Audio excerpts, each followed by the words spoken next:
¿Estabas en mi espalda todo este tiempo? ¿Quién te dio permiso, Sora? ¿Para qué quieres un arma si tienes espada? ¡No cambies de tema!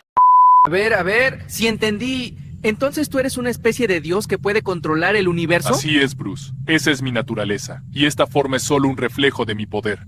Sin embargo, siento una presencia de un diamante afuera en peligro. Hay que prepararse para ayudarlos. Entonces nos movemos ya. No podemos dejarlo solo. Bien, carguemos lo que necesitamos y salimos. De acuerdo. Actúen con rapidez. Estoy herido, pero no caeré aquí.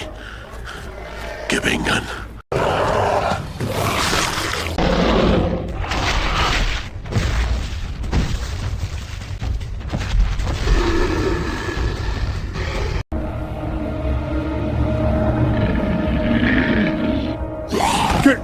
¿Qué fue eso? ¡Tranquilo, grandote! ¡Te tenemos cubierto! Voy a despejarles el paso. Entendido. Amigo, ve con el de la derecha. Ayuda al dino que está cayendo. De acuerdo. Espada lista, diamante, conmigo. ¡Vamos!